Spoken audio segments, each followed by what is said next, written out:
وہ ایک شاعر نے کہا نا کہ زندگی کی ہر کہانی بے اثر ہو جائے گی، ہم نہ ہوں گے تو یہ دنیا در بدر ہو جائے گی، ساری کہانی تمہاری زندگی تک ہے۔ یہ کہتے ہیں چارواک۔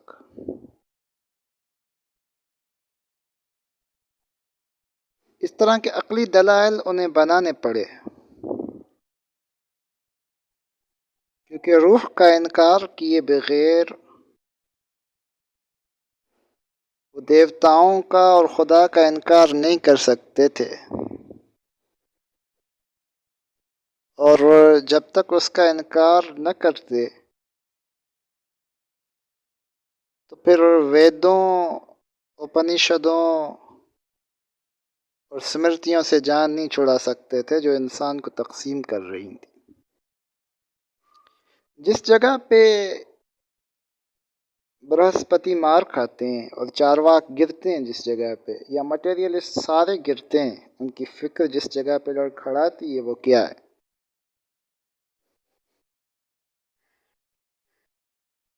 کہ چلیے مان لیتے ہیں کہ مادہ ہی سب کچھ ہے،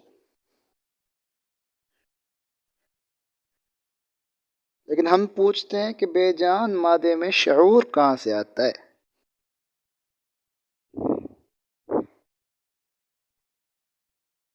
وہ کہتے ہیں کہ مختلف مادے جب ملتے ہیں تو شعور پیدا ہوتا ہے۔ ہم کہتے ہیں آپ کر کے دکھائیے،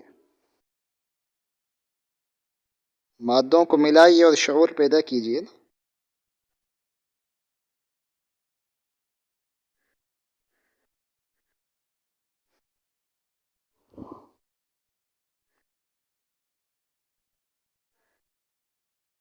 یہ بات مسلم ہے کہ مادی سطح پہ، مادے کی دنیا میں، مٹیریل لیول پہ کوئی بھی شے عدم سے وجود میں نہیں آ سکتی۔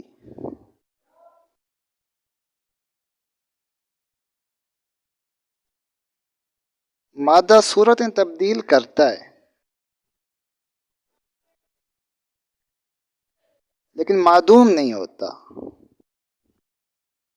ایک وجود سے دوسرا وجود جنم لیتا ہے۔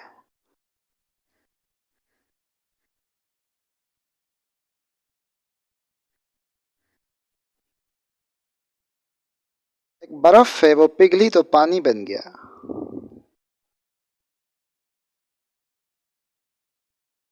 پھر وہ پانی ایک بیج کو دیا گیا تو ایک درخت بن گیا، پھر اس میں پھل آ گئے، اس میں پتے آ گئے، وہ ایک جانور نے کھائے تو اس کے اندر گوشت اور خون اور رگیں پیدا ہوئیں، اور اس جانور کا گوشت ایک انسان نے کھایا تو اس کی غذا بنی، اس کے جسم کے اندر رگ و ریشہ پیدا ہوئے، پھر وہ انسان مر گیا اور زمین میں جب وہ دفن ہو گیا تو کئی ہزار برس کے بعد پھر اس کی ہڈیاں تیل بن گئی، پھر وہ تیل مشینوں میں استعمال ہوا اور دھواں بن کر فضا میں تحلیل ہو گیا۔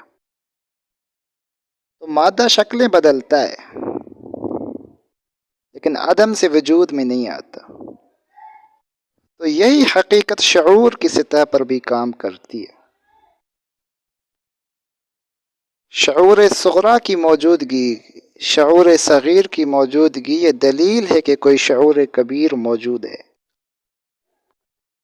کوئی برتر شعور اس کائنات میں کار فرما ہے، جس کے چھوٹے چھوٹے قطرے ہیں انسانوں کے اندر یا دوسرے جانوروں کے اندر، جو تھوڑی بہت ذہن ہے، تھوڑا بہت یا تھوڑی بہت عقل ہے، وہ پیدا ہو۔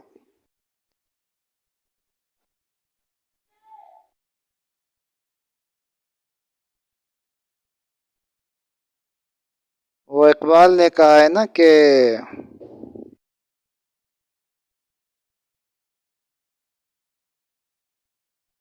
گزر جا عقل سے آگے کہ یہ نور چراغ راہ ہے منزل نہیں، تو یہ چراغ اس شے کی دلیل ہے کہ کوئی سورج موجود ہے۔